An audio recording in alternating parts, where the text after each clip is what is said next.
Assalamualaikum warahmatullahi wabarakatuh. Kami dari kelompok SAN, Smart, Unique, Nice akan menjelaskan tentang etika profesional.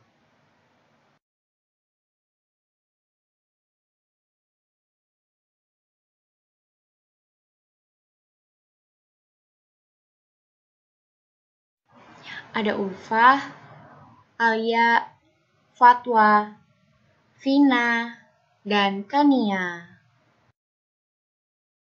Dalam bab ini kami akan menjelaskan yang pertama ada etika, yang kedua dilema etika, yang ketiga kebutuhan khusus akan perilaku etis dalam profesi, yang keempat kode perilaku profesional, yang kelima independensi. Etika atau ethics, secara garis besar dapat didefinisikan sebagai serangkaian prinsip atau nilai moral.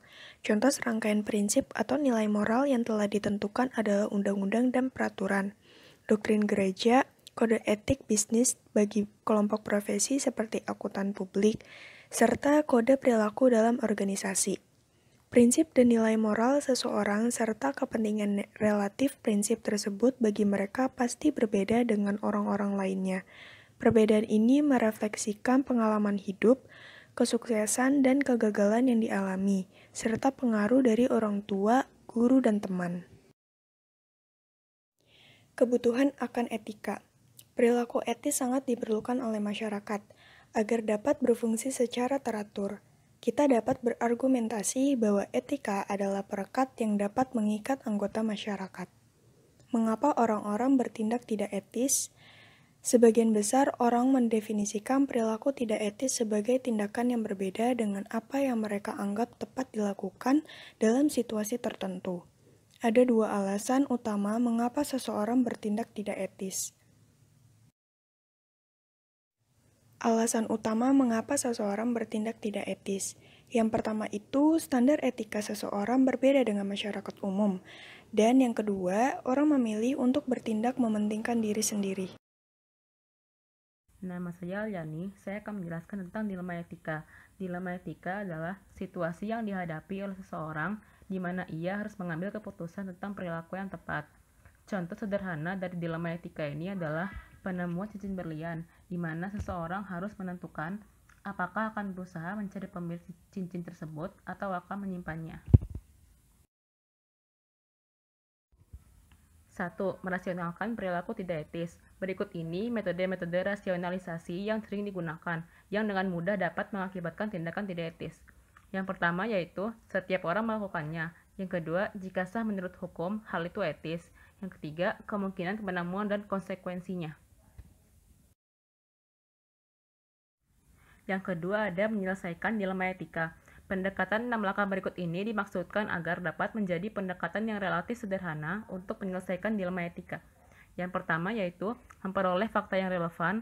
Yang kedua, mengidentifikasi isu-isu etis berdasarkan fakta tersebut. Yang ketiga, menentukan siapa yang akan terpengaruh oleh akibat dari dilema tersebut dan bagaimana setiap orang atau kelompok itu terpengaruhi. Yang keempat, mengidentifikasi sebagai alternatif yang tersedia bagi orang yang harus menyelesaikan dilema tersebut. Yang kelima, mengidentifikasi konsekuensi yang mungkin terjadi dari setiap alternatif. Yang terakhir, ada memutuskan tindakan yang tepat.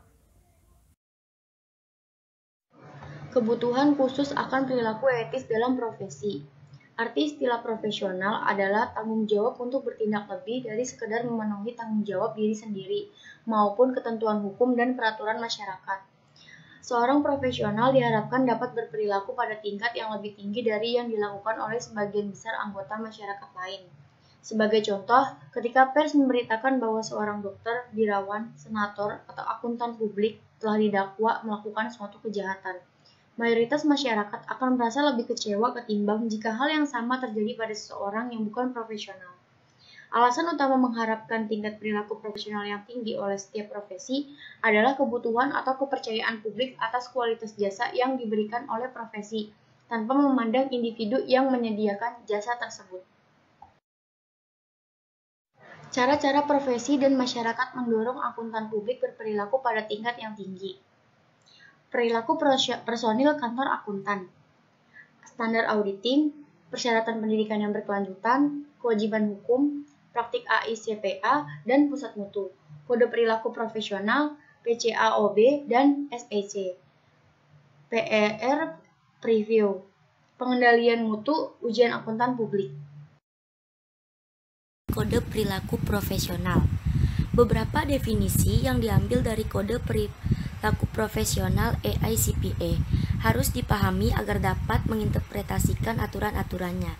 Yang pertama itu klien, setiap orang atau entitas selain dari atasan anggota yang menugaskan anggota atau kantornya untuk melaksanakan jasa profesional. Yang kedua, kantor akuntan adalah bentuk organisasi yang diizinkan oleh hukum atau peraturan yang karakteristiknya sesuai dengan resolusi Dewan American Institute of Certified Public Accountant yang bertugas dalam praktik akuntan publik. Yang ketiga, Institute American Institute of Certified Public Accountant. Yang keempat, anggota adalah seorang anggota asosiasi atau asosiasi internasional dari American Institute of Certified Public Accountant. Yang kelima, praktik akuntansi publik. Praktik akuntansi publik terdiri dari pelaksanaan kerja untuk klien oleh seorang anggota atau kantor akuntan anggota yang bertindak sebagai akuntan publik atau jasa profesional akuntansi, perpajakan, perencanaan keuangan pribadi, jasa pendukung litigasi, dan jasa-jasa profesional di mana standar telah ditetapkan oleh lembaga yang ditunjuk oleh dewan yang diberikan. Apakah anggota tersebut berpraktik atau tidak berpraktik sebagai akuntan publik, kecuali dinyatakan secara khusus dalam kode etik tersebut. Kode perilaku etika, prinsip, standar perilaku etis yang ideal dinyatakan dalam istilah filosofis. Note, ini tidak dapat diberlakukan. Peraturan perilaku, standar minimum dari perilaku etis yang dinyatakan sebagai peraturan spesifik. Note, ini tidak dapat diberlakukan. Interpretasi, peraturan perilaku, interpretasi atas peraturan perilaku oleh divisi etika profesional dari AICPA. Note, ini tidak dapat diberlakukan, tetapi para praktisi harus memberikan alasan jika terjadi penyimpangan. Kaidah etika, penjelasan yang diterbitkan dan jawaban atas pertanyaan tentang peraturan perilaku yang diserahkan kepada AICPA oleh pihak lain yang berkepentingan dengan persyaratan etis. Ini tidak dapat diberlakukan, tetapi para praktisi harus memberikan alasan jika terjadi penyimpangan. Prinsip-prinsip perilaku profesional. Yang pertama ada tanggung jawab. Dalam mengemban tanggung jawabnya sebagai profesional, para anggota harus bertanggung jawab atas profesional dan moral yang sensitif dalam semua aktivitas mereka. Yang kedua itu kepentingan publik. Para anggota harus menerima tuntutan untuk memastikan bahwa mereka dapat memenuhi kepentingan publik. Yang ketiga, integritas. Untuk mempertahankan dan meningkatkan kepercayaan publik, para anggota harus menyelesaikan tanggung jawab profesionalnya dengan tingkat integritas tertinggi. Yang keempat, objektivitas dan independensi. Anggota harus mempertahankan objektivitas dan kebebasan dari kepentingan demi pertanggungjawaban profesionalnya. Anggota yang berpraktik untuk publik harus independen, baik dalam fakta maupun dalam penampilan kompilasi, menyediakan jasa audit dan jasa lainnya. Yang kelima, anggota keseksamaan harus memperhatikan standar teknis dan etis, terus berusaha keras meningkatkan kompetensi dan mutu yang diberikannya, serta memenuhi tanggung jawab profesional sesuai dengan kemampuan terbaiknya. Yang keenam, ruang lingkup dan sifat jasa. Anggota yang berpraktik bagi masyarakat harus memperhatikan prinsip-prinsip kode perilaku profesional dalam menentukan hubungan dan sifat jasa yang akan disediakannya. Kelima, prinsip pertama yang diterapkan pada seluruh anggota AICPA tanpa memperdulikan apakah mereka bekerja untuk kantor akuntan publik, bekerja sebagai akuntan dalam perusahaan atau pemerintahan, terlibat dalam beberapa aspek bisnis lain, atau terlibat dalam dunia pendidikan. Prinsip keenam, ruang lingkup dan sifat jasa hanya diterapkan pada anggota yang bekerja di publik. Ada peraturan perilaku. Bagian dari kode ini mencakup peraturan khusus yang harus dipatuhi oleh setiap akuntan publik dalam praktik akuntansi publik. Apabila para praktisi berperilaku pada tingkat minimum, maka hal itu tidak menyiratkan perilaku yang tidak memuaskan. Profesi telah menyusun standar yang cukup tinggi agar standar perilaku yang minimum pun dapat memuaskan. Ketiga, interpretasi peraturan perilaku. Kebutuhan akan interpretasi peraturan perilaku yang dipublikasikan timbul ketika terdapat beragam pertanyaan dari para praktisi tentang peraturan yang spesifik, yang terkait dengan pertanyaan yang beragam. Interpretasi ini tidak dapat diberlakukan, tetapi penyimpangan dari interpretasi itu akan sulit dan bahkan mustahil untuk dijustifikasi oleh seorang praktisi dalam dengar pendapat disipliner. Interpretasi penting akan dibahas bersama dengan setiap bagian peraturan perilaku. Keempat, kaidah etika. Kaidah atau ruling adalah penjelasan oleh komite eksekutif dari divisi etika profesional tentang situasi faktual khusus atau specific factual circumstance. Sejumlah besar kaidah etika dipublikasikan dalam versi yang diperluas dari Kode Perilaku Profesional AICPA. Yang kelima ada aplikabilitas peraturan perilaku. Peraturan perilaku yang terdapat dalam Kode Perilaku Profesional AICPA diterapkan pada semua anggota AICPA atas semua jasa yang diberikan. Apakah anggota tersebut berpraktik atau tidak berpraktik sebagai akuntan publik, kecuali dinyatakan secara khusus dalam kode etik tersebut. Independensi, Kode Perilaku Profesional AICPA dan Kode Etik bagi Perilaku Profesional ISBA mendefinisikan independensi sebagai hal yang terdiri dari dua komponen. Yang pertama, independensi dalam berpikir, independence in mind, mencerminkan pikiran auditor yang memungkinkan audit dilaksanakan dengan sikap yang tidak bias. Independensi dalam berpikir mencerminkan persyaratan lama bahwa anggota harus independen dalam fakta. Independensi dalam penampilan, independence in appearance, adalah hasil dari interpretasi lain atas independensi ini. Bila auditor independen dalam fakta tetapi pemakai yakin bahwa mereka menjadi penasihat untuk klien, sebagian besar nilai dari fungsi audit telah hilang.